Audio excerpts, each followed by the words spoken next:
Ada guest lengsin video si guest ada embremsi ada ki guest of honor ada lengsin video Anuradha Jain President Manipur Grant ada Madam Dr. Firoz Saki Hanagi Manipur Grant ki President ada Joy Sinha National Member Mahila Sahab Bhagitari ada Egi Maruf Dr. Singh President PPP Thawar Sakha Legend Biliba कोई मणिपुर प्रांत की अलग बाजार शाखा की कोई madam Singh अलग आएगी प्रांत नसी की बरमां के लिए बदमाश बदनुरुक्षर एक कोई हान बीबीपी थवार शाखा लेगी बदुदा member खर्च यहाँ में मेरमी कोई तनाई पड़े member कोई मंगा दी तो लाइने को बंदा बनी कहीं हम तीन वापन खर्च हो जाएगा और ठीक से लोग अदुबु हाइरिबा परिषद असिगी ऑब्जेक्टिव सी खंगो वाट पदगिरा मी खरा थवई बो वाट पा अदु मखरा दु लगी अदुबु कोई नौ जिक मेंबर निपान फंग से कोई याम जुआई छबनी एक्टिव कोई गनी ने खली ओइबि आय अखोइना मखोइ द हाइबद सुगाइ ना हाइदे बदगी खंगद बदगी सु ओइबि आय मरमदि मोटिवेशन तो हाइबो मी अंतरकार होय सिगुम्बा संस्थान नंबर अंतो मतमता अदुना अखोइ मालेम सिदा मियोइ बगी मरक सिदा लाइपो हे यावरे अखोइ लोइन खंगी बदनी अदुना हौजी अखोइ की मांगदा थमिबा पिक्चर सिदा स्वामी विवेकानंद भारत माता लेले अदुगा डॉक्टर सूरज प्रकाश हाइदना कोई लाई गुना लाभी बनी मकोई मोई गुम्बा मना हुकोम द डिरेक्शन पे जाता लायंस क्लब तसु मेलविन जोन्स हाइदना इन लिसिंग मसामा पर तरा तरेता हुकोम मगा माले मकुम द मयाम सिमतुंग इलला पई पई द सती बने अदना मकोई सिगुम्बा मथोर बसे कोई की याम लाइक बनी अदना स्वामी विवेकानंद सी लिसिंग मसानी पाल हुंफोम दोइदा पोखिबा अदुगा हुजिकी भारत विकास परिषद ना इंग लिसिंग अमगा समापन हुंफोम दोइदा लिखबा सही शामा पोपा नुमित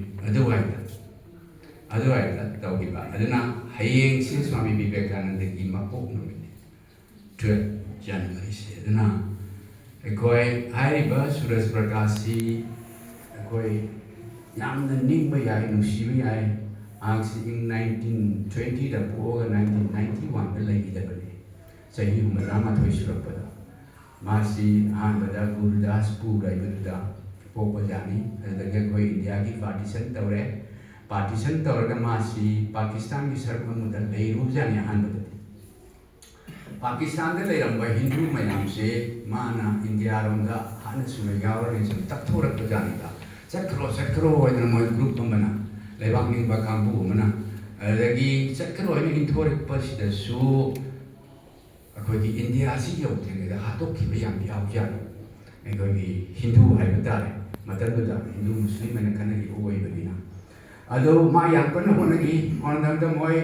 इंडिया दा हलखरे अदुगा 1962 दा चौबला लन थोए इंडिया दा चाइना मसिदा इंडिया की लामी से प्रिपेयर तहुदा मतमदो डिफेंस मिनिस्टर मेनन ओइबनी कृष्ण मेनन अदना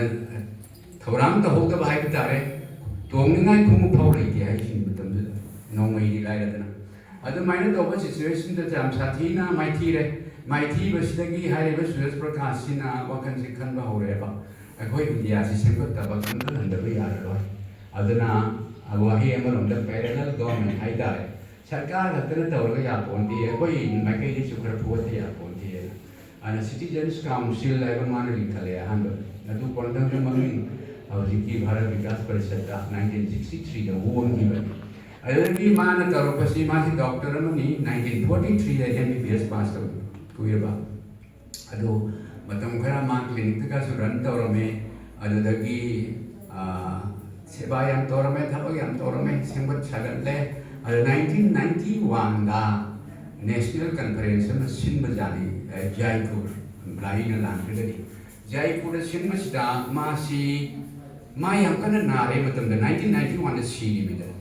नेशनल कन्फरेंस तो मा यावी ब्रे यावी द ब्रे गंज दे मा दो अदे सीरी याव वंगम हिदे ने खल अदुना अखोय कुने लाई दोन निंजरी बा मूर्ति अहुम थमजरी सिग्या थयाम ले अदुना मतुंग ताबदा अखोय की अनोबल लापी मेंबर सिंह हाना लेंगिर सिंह सिना हेना थबक तगुनी हाइबगे एसा तोदे अदुना लेंगिर हैबा अखोय की खुदिमक अइने पांजे पांजेगी बा खुदिमक ता अइ ngam khai le